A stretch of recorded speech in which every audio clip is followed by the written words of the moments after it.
Students, आज हम देखने वाले हैं 11th स्टैंडर्ड कॉमर्स से बुक कीपिंग एंड अकाउंटेंसी। ठीक है, तो book keeping and accountancy subject से हम लोग देखने वाले हैं। इसमें से इसके इंडेक्स में 10 लेसन्स हैं। ठीक है, और आज हम इसका first lesson introduction to book keeping and accountancy देखेंगे। राइट, तो चलिए हम देखते हैं introduction to book keeping and accountancy क्या है। बुक कीपिंग एंड अकाउंटेंसी से रिलेटेड जो भी चीज़ें हैं वो आज हम देखते हैं। तो इसके इंट्रोडक्शन में है, book keeping is related with recording of business transactions.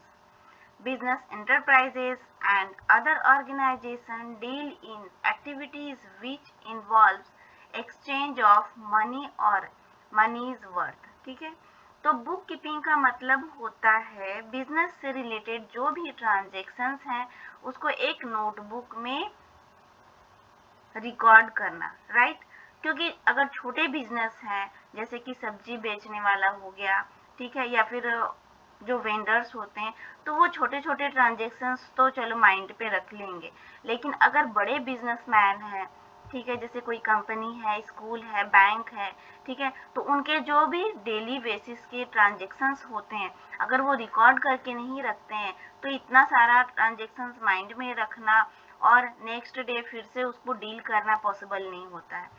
इसलिए उनको बुक में रिकॉर्ड करना बहुत ही ज़रूरी होता है। किसी भी बिजनेस को, किसी भी कंपनी को ग्रोथ के लिए अपने रिकॉर्डिंग्स को, अपने बिजनेस से रिलेटेड जितने भी इंफॉर्मेशन है उनको रिकॉर्ड करके रखना, एक बुक में रखना बुक कीपिंग कहलाता है। राइट, तो इसमें से ये बहुत सारे जो गवर्नमेंट हैं, इन्वेस्टर्स हैं, कस्टमर्स हैं, एम्प्लॉयज़ हैं एंड रिसर्चर्स हैं, इन सब के लिए ज़रूरी होता है। ठीक है, नेक्स्ट अब हम देखते हैं definitions of book keeping. Exams में इस लेसन से रिलेटेड अगर कोई भी क्वेश्चंस आते हैं आपको, ठीक है, तो उसमें एक राइटर, एक फेमस राइटर का डेफिनेशन देना आपके लिए अच्छा इंप्रेशन बनता है। ठीक है, तो रिचार्ड ए स्ट्रैम का एक डेफिनेशन हम देख लेते हैं। तो इनका कहना है, the art of analysing and recording business transactions, reporting results of business operations through periodic statements and interpreting such results for purpose of effective control of future operations. तो इनका कहना है कि बुक कीपिंग एक आर्ट है। Right, क्योंकि कोई भी जो बिजनेस से रिलेटेड ट्रांजेक्शन्स हैं उनको बुक्स में अगर लिखने की बात करें तो जैसा तैसा लिख देने से काम तो चलेगा नहीं। ठीक है, जैसे कि हम डेली घर के भी कुछ एक्सपेंसेज होते हैं वो हम एक नोटबुक पे लिख के रखते हैं, लेकिन वो सिस्टमैटिक नहीं होता है। लेकिन अगर एक बिजनेस है, एक ऑर्गेनाइजेशन है, कोई कंपनी है, तो उनके रिकॉर्ड्स हमें सिस्टमैटिक ढंग से रखने होते हैं और उनको एनालाइज करना। ठीक है, जो रिकॉर्डिंग्स हमारे पास है उनको एक स्पेसिफिक पीरियड के बाद एनालाइज करना। ठीक है, रिपोर्टिंग को, रिजल्ट को, ऑपरेशंस को एक स्टेटमेंट, एक पीरियड के बाद एनालाइज करना, रिजल्ट दिखाना। ठीक है, एक फ्यूचर पर्पस के लिए, जिसका एक फ्यूचर पर्पस होता है। ठीक है, जो भी हमारे पास रिकॉर्ड्स हैं उनको एनालाइज करने के बाद जो रिजल्ट आता है उसी के थ्रू हम फ्यूचर से रिलेटेड जो भी डिसीजन है वो लेते हैं। ठीक है, तो फ्यूचर के जो भी ऑपरेशंस हैं उनको कंट्रोल करने के लिए ये रिकॉर्ड्स को रखना ही बुक कीपिंग कहलाता है। तो बुक कीपिंग से रिलेटेड कुछ फीचर्स भी होते हैं। राइट, क्योंकि बुक कीपिंग है क्या, इसके बारे में जानना जरूरी है। इसमें क्या क्या होते हैं, बुक कीपिंग से रिलेटेड क्या क्या काम होते हैं बुक कीपिंग में। तो फर्स्ट में हम देखते हैं, it is method of recording day to day business transaction. Book keeping जो है वो डे टू डे ट्रांजेक्शन को रिकॉर्ड करने का एक आर्ट होता है। ठीक है, नेक्स्ट है financial transaction are recorded. Book keeping में सिर्फ फाइनेंस से रिलेटेड ही ट्रांजेक्शन रिकॉर्ड किए जाते हैं, विदाउट फाइनेंशियल रिकॉर्डिंग वहाँ पे नहीं होते हैं। क्योंकि बिजनेस में बहुत सारे टर्म्स आते हैं, जैसे कि जो लेना देना है, ठीक है, उससे बाद की बात हो गई, तो कुछ एम्प्लॉयज़ को अपॉइंट करना है, कुछ को फायर आउट करना है, तो उनका ट्रांजेक्शन बुक कीपिंग में नहीं होता। बुक कीपिंग में है कितने पैसों का लेन देन हुआ है, सिर्फ वही रिकॉर्ड किया जाता है। All records are prepared for specific period.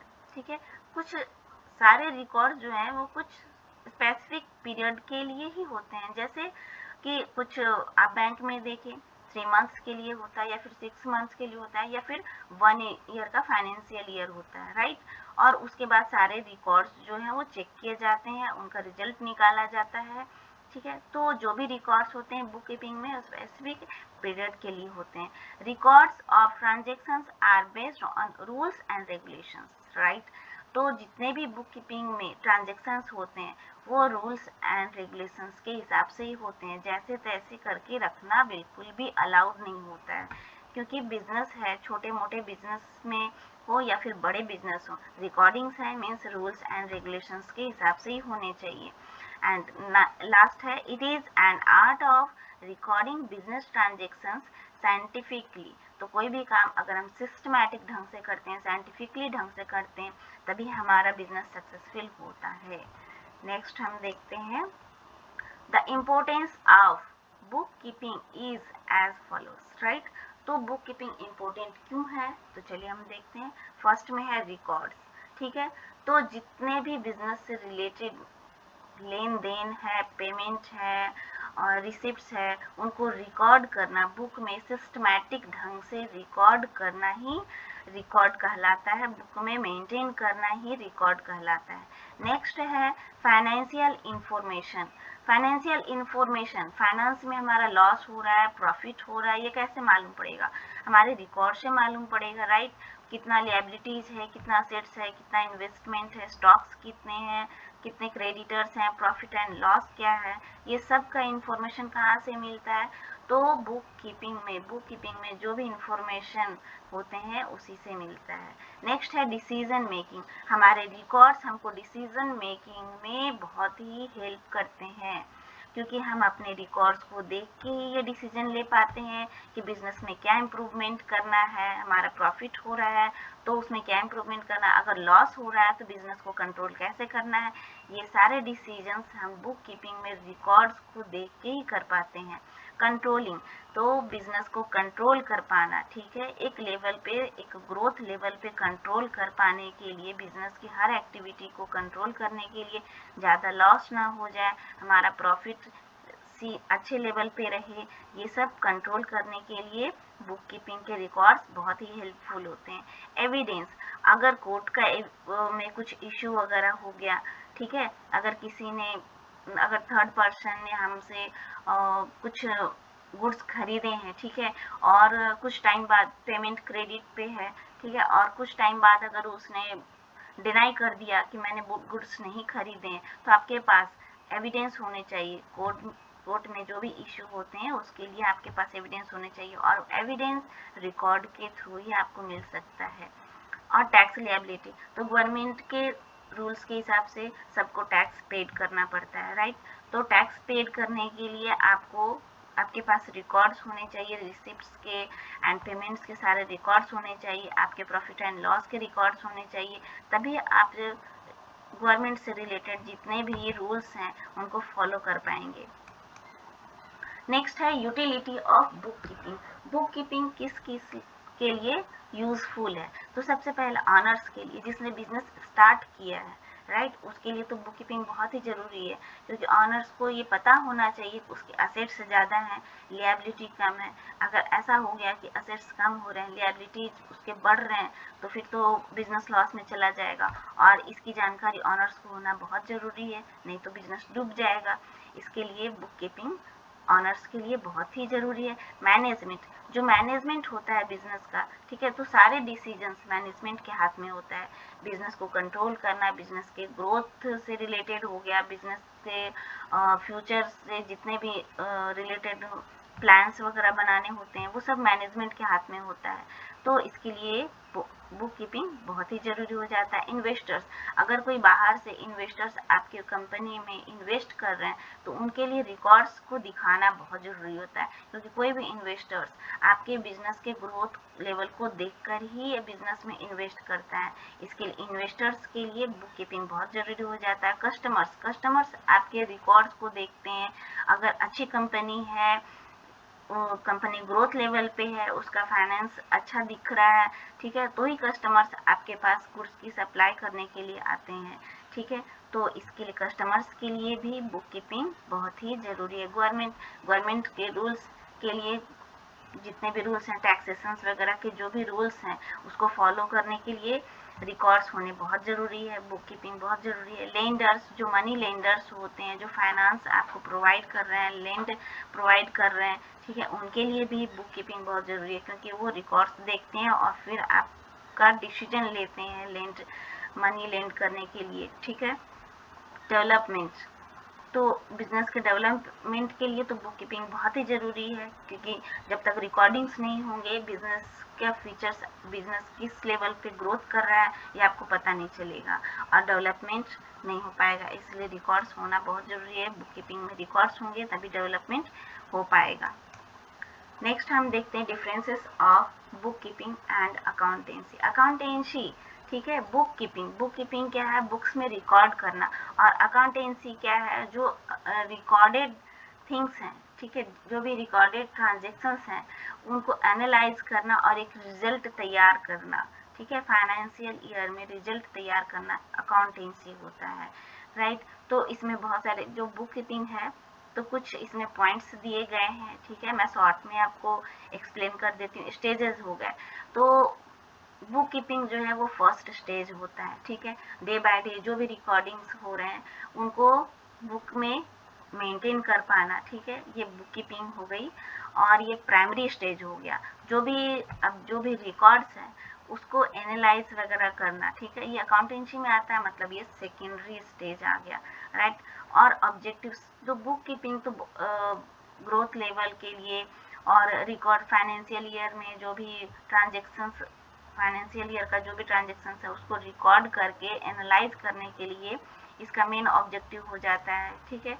और अकाउंटेंसी में हो जाता है कि उसको एनालाइज करके आप ग्रोथ लेवल को दिखाएंगे, ठीक है। फाइनेंशियल ईयर का जो भी इंफॉर्मेशन है वो अकाउंटेंसी में ही दिखाया जाता है। बुक कीपिंग जो है जूनियर स्टाफ की रिस्पॉन्सिबिलिटी होती है और अकाउंटेंसी सीनियर स्टाफ की रिस्पॉन्सिबिलिटी आ जाती है। नेक्स्ट है book keeping day by day के डिटेल्स होते हैं, और अकाउंटेंसी का फाइनेंशियल ईयर, जैसे कि ये कुछ लॉन्ग पीरियड के लिए, जैसे 3 मंथ्स के लिए या फिर 6 मंथ्स के लिए या फिर 1 ईयर के लिए हो सकता है, ठीक है।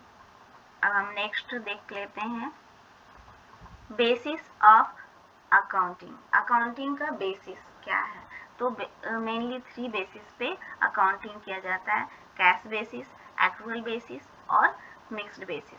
कैश बेसिस क्या है, कैश बेसिस जैसे कि राम एंड कंपनी ने, ठीक है, श्याम एंड कंपनी से कुछ गुड्स खरीदे कैश बेसिस पे, मतलब उसका तुरंत पेमेंट हो गया, ठीक है, तो ये क्या हो गया, कैश बेसिस, तुरंत पेमेंट कर देना, ठीक है। रिसिप्ट या फिर पेमेंट जो भी है वो तुरंत कर देना, एट अ टाइम कर देना, कैश बेसिस कहलाता है, और इसके रिकॉर्डिंग्स कैश बेसिस पे होते हैं।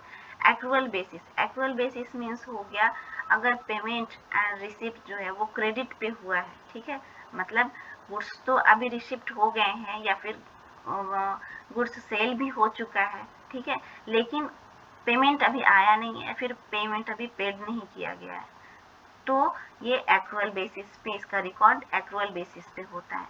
मिक्स्ड बेसिस मीन्स इसमें कुछ ट्रांजेक्शन्स हुए कैश बेसिस पे होते हैं और कुछ ट्रांजेक्शन्स एक्रुअल बेसिस पे होते हैं, ठीक है। जैसे कि एसेट्स एंड लायबिलिटीज है वो कैश बेसिस पे रिकॉर्ड होते हैं, और एक्सपेंसेस हो गए या फिर कुछ रिसिप्ट्स हो गए, ये सब एक्रुअल बेसिस पे रिकॉर्ड्स होते हैं, ये जनरली ज़्यादा यूज़ नहीं होता है।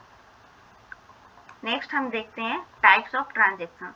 ट्रांजेक्शन्स कितने टाइप्स के होते हैं, तो ट्रांजेक्शन्स 2 टाइप्स के होते हैं, monetary transactions and non monetary transactions. Monetary transactions means जो कैश से रिलेटेड होता है, ठीक है, जिसमें कैश का लेन देन होता है, या फिर तो कैश बेसिस पे हो या फिर तो क्रेडिट बेसिस पे। तो कैश 2 टाइप से होंगे, कैश बेसिस मीन्स तुरंत रिसिप्ट हो गया या फिर तुरंत पेमेंट हो गया तो वो कैश बेसिस हो गया, और क्रेडिट मीन्स जो एक शॉर्ट टर्म के लिए क्रेडिट पे शॉर्ट टर्म के बाद उसको पेमेंट किया जाए या फिर शॉर्ट टर्म के बाद उसको रिसीव किया जाए कैश को, तो वो क्रेडिट बेसिस हो जाता है। Non monetary transactions non monetary transactions में बार्टर ट्रांजेक्शन आता है, मीन्स गुड्स का लेन देन होता है, ठीक है। जैसे अगर एक कंपनी है वो कच्चा माल ले रही है और बदले में उसको कंप्लीट माल भेज रही है, तो इसमें कैश का कहीं भी कोई ट्रांजेक्शन नहीं होता है, कच्चा माल लेने का और कंप्लीट माल दे देने का, ठीक है। तो ये हो गया बार्टर ट्रांजेक्शन, मतलब गुड्स का लेन देन होता है, कैश का लेन देन वहाँ पे नहीं होता है। अब देखते हैं कैपिटल। तो कैपिटल क्या होता है? हम बिजनेस में जो भी कैपिटल, जो भी कैश हो या फिर लैंड हो या फिर जो भी है, वो जो बिजनेस में लगाया जाता है, जो ऑनर्स, जो मालिक होता है, जो बिजनेस में कैश लगा रहा है, लैंड लगा रहा है या फिर अपने कुछ एसेट्स लगा रहे हैं, ठीक है, तो वो कैपिटल कहलाता है। और कैपिटल का एक यहाँ पे फॉर्मूला दिया हुआ है, असेट्स माइनस लिएबिलिटीज, मीन्स कैपिटल कभी भी लिएबिलिटी, एसेट्स जो है वो लिएबिलिटी से जितना ज़्यादा होगा वो कैपिटल कहलाएगा। अगर एसेट्स में कुछ लिएबिलिटीज हैं तो उसको माइनस करने के बाद ही वो कैपिटल आएगा। अगर फुल एसेट्स दिया हुआ है, नेट एसेट्स अगर है आपके पास, लेकिन उसमें कुछ लिएबिलिटीज भी ऐड है, तो वो कैपिटल में नहीं आएगा। उसके लिएबिलिटीज माइनस करने के बाद जो नेट वर्थ बचता है वही आपका कैपिटल कहलाता है। नेक्स्ट, और ये कैपिटल जो है वो ऑनर को क्लोजर के टाइम पे, बिजनेस क्लोजर के टाइम पे पेड कर दिया जाता है, इसलिए बिजनेस के लिए ये एक टाइप का लिएबिलिटी होता है, क्योंकि वो ऑनर को पेड होता है बिजनेस क्लोजर के टाइम पे। नेक्स्ट है ड्राइंग्स।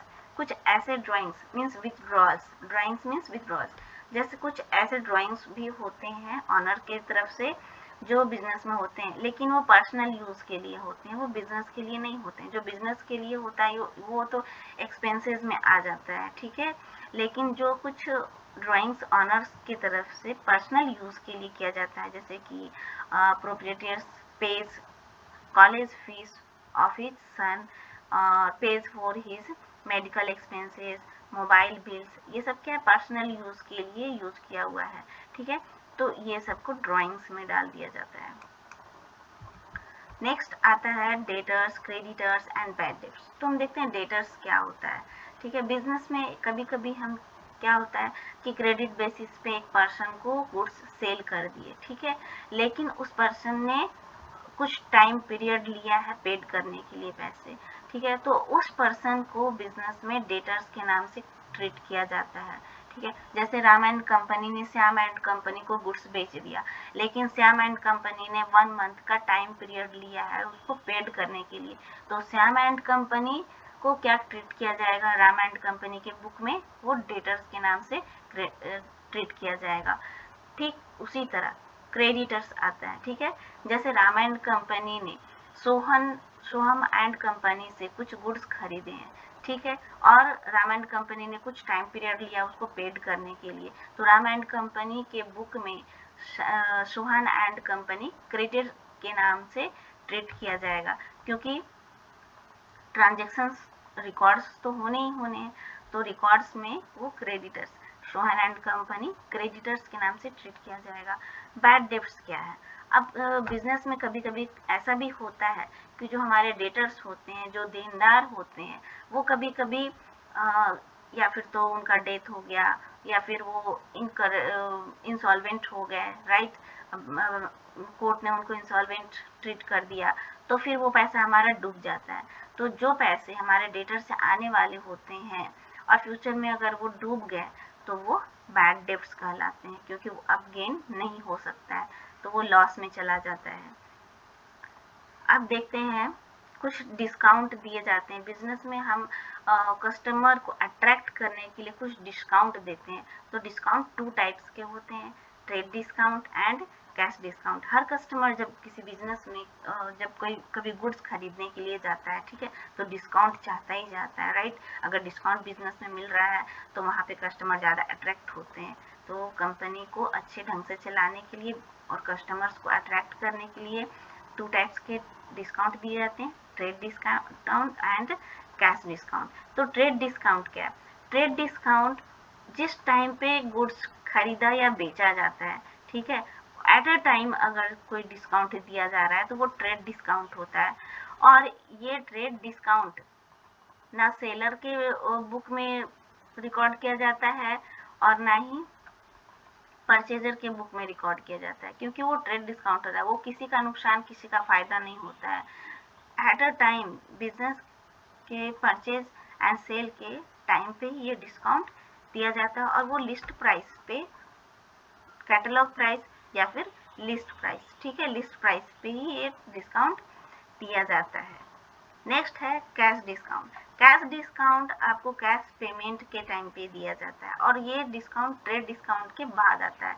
मीन्स अगर एक पर्सन ने कुछ सामान खरीदा, ठीक है, तो ट्रेड डिस्काउंट तो उसको जिस टाइम पे खरीदा उसी टाइम पे मिल जाता है, लेकिन उसने कैश एक टाइम पीरियड के बाद, मान लो उसने बोला कि वो 6 मंथ के बाद पेड करने वाला है, ठीक है, लेकिन वो पेड 1 मंथ के बाद ही कर देता है, तो वो बोलता है कि भाई मैंने 6 मंथ का टाइम लिया था बट 1 मंथ में ही पेड कर रहा हूँ, ठीक है, तो मुझे कुछ डिस्काउंट भी मिलना चाहिए। तो वो टाइम पे अगर बिजनेसमैन उसे कुछ डिस्काउंट देता है, ठीक है, तो वो कैश डिस्काउंट कहलाता है। और ये डिस्काउंट, कैश डिस्काउंट सेलर के लिए लॉस होता है और परचेजर के लिए प्रॉफिट होता है। नेक्स्ट हम देखते हैं सॉल्वेंट एंड इंसॉल्वेंट। बिजनेस में कभी कभी ये दो वर्ड्स सॉल्वेंट एंड इंसॉल्वेंट भी आते हैं, तो ये क्या है, ठीक है। तो सॉल्वेंट कब होता है, एक बिजनेस या फिर एक पर्सन सॉल्वेंट कब होता है, जब उसके एसेट्स लिएबिलिटी से ज़्यादा हो, मीन्स वो प्रॉफिट लेवल पे हो, ठीक है, तो ये सॉल्वेंट कहलाता है, ठीक है। और जैसे कि इसमें यहाँ पे एक एग्जाम्पल्स भी दिया हुआ, a person total assets have been calculated to ₹50 lakhs and his total debts were 30 lakhs. Since his position is sound, he is able to pay off his debts. Therefore, he is called solvent. ठीक है, means assets ज़्यादा है और liability कम है, तो कोई भी person अपने लिएबिलिटी को पेड करने के एबल है, तो ये पर्सन सॉल्वेंट कहलाएगा। नेक्स्ट है इंसॉल्वेंट। अब इंसॉल्वेंट मीन्स क्या होता है, तो जब एक पर्सन, जब उसकी लिएबिलिटीज ज़्यादा हो जाते हैं, a person who liabilities are more than his assets, right, जब लिएबिलिटी ज़्यादा हो जाता है और एसेट्स कम हो जाता है, तो वो पर्सन इंसॉल्वेंट कहलाता है। इसका एक एग्जाम्पल भी है यहाँ पे, अ पर्सन्स टोटल असेट्स और properties have been calculated to ₹20 lakhs and his total debts were 50 lakhs, right. यहाँ पे असेट्स में उसके सिर्फ 20 lakhs हैं बट उसके लिएबिलिटीज 50 lakhs हैं, मीन्स असेट्स कम है एंड लिएबिलिटीज ज़्यादा है। If he is not in and he is not in the position to get any amount from any source, और उसको कहीं से भी कोई भी सोर्स से अमाउंट मिलने वाला भी नहीं है, and court is so satisfied then he will declared as an insolvent person, तो कोर्ट उसको इंसॉल्वेंट पर्सन डिक्लेयर कर देती है। अब देखते हैं गुडविल। बिजनेस में एक गुडविल भी होता है। आप कभी कभी देखते हैं कि कुछ बिजनेस या फिर कोई कंपनी हो काफ़ी लॉन्ग टाइम से चली आ रही है, ठीक है, कुछ नए नए बिजनेस भी चालू होते हैं और कुछ बहुत पुराने भी होते हैं। तो जो बहुत पुराने हो जाते हैं उनका एक रेपुटेशन होता है, मार्केट में उनका एक नाम होता है, उनका एक ट्रेंड होता है, उस ट्रेंड के नाम से ही लोग मतलब अट्रैक्ट होते हैं कि हाँ ये कंपनी है, मीन्स ये स्टेबल कंपनी है और यहाँ से अच्छा माल खरीदा जा सकता है, हमें डुप्लीकेट माल नहीं मिलेगा, कोई फ्रॉड नहीं हो सकता है। तो ये मार्केट में जो फेमस रेपुटेशन बना हुआ है वही गुडविल कहलाता है, ठीक है। तो देख लेते हैं, goodwill may be described as the aggregate of those intangible attributes of a business which contributes to its superior earning capacity over a normal return on investment. It may arise from such attributes as favorable locations, the ability and skills of its employees and management quality of its products and services, customer satisfaction, etc.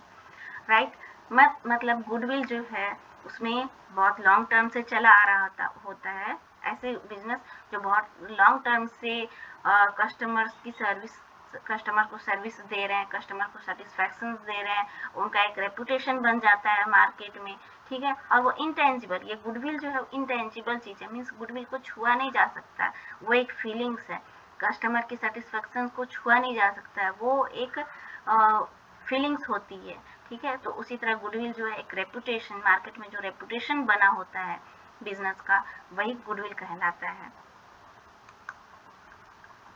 उसके बाद हम देखते हैं assets. तो business में कुछ assets भी होते हैं, ठीक है। तो एसेट्स क्या है?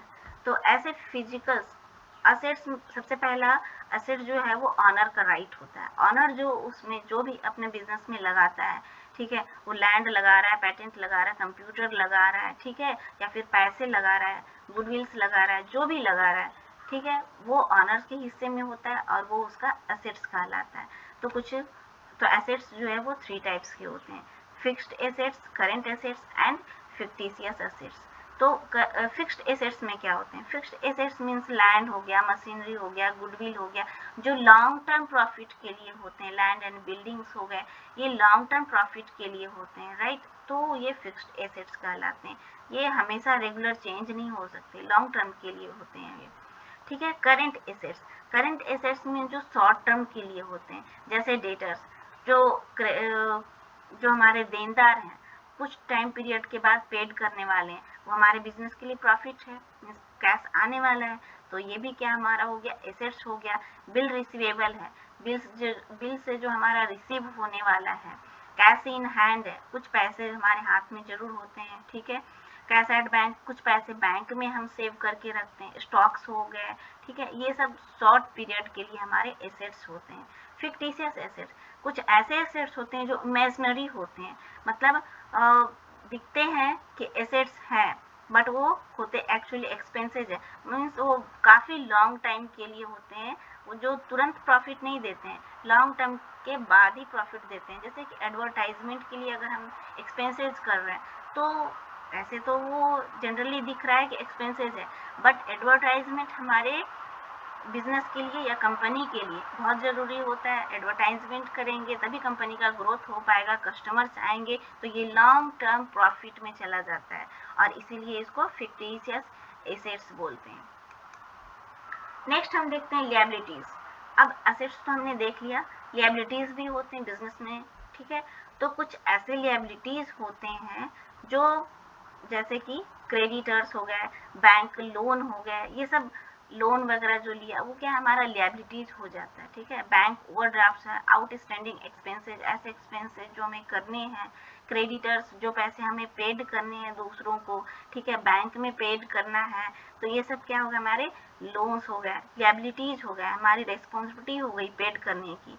तो लिएबिलिटीज कितने टाइप्स के होते हैं? 2 टाइप्स के, ठीक है, एक फिक्स्ड लिएबिलिटीज और एक करेंट लिएबिलिटीज। तो फिक्स्ड लिएबिलिटीज जो लॉन्ग टर्म के लिए ट्रीट किया जाता है, जैसे कैपिटल, कैपिटल भी एक टाइप का लिएबिलिटी है जो ऑनर को पेड किया जाता है क्लोजर के टाइम पे। जब बिजनेस क्लोज होता है तो ऑनर को कैपिटल पेड किया जाता है, इसलिए ये लिएबिलिटी के जैसा ही ट्रीट किया जाता है। सिक्योर्ड लोन्स, ठीक है, सिक्योर्ड लोन्स लॉन्ग टर्म में ट्रीट किया जाता है। बैंक से जब हम कोई लोन लेते हैं, ठीक है, या फिर किसी फाइनेंशियल इंस्टीट्यूशन से हम लोन्स लेते हैं, तो वो लिएबिलिटीज के थ्रू ट्रीट किया जाता है, ठीक। उसके बाद हो जाता है करेंट लिएबिलिटीज। ये तो हो गया लॉन्ग टर्म लिएबिलिटीज। अब आते हैं हम करेंट लिएबिलिटीज, जो शॉर्ट टर्म के लिए होते हैं, जैसे creditors, bills pebbles.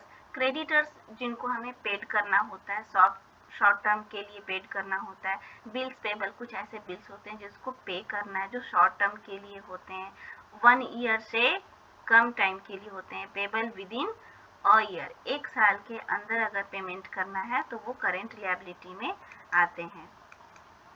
Next, net worth और ऑनर्स इक्विटी और कैपिटल क्या है, ठीक है। तो नेट वर्थ हम देखते हैं क्या है? द अमाउंट और funds provided by the proprietor in the business is called as capital.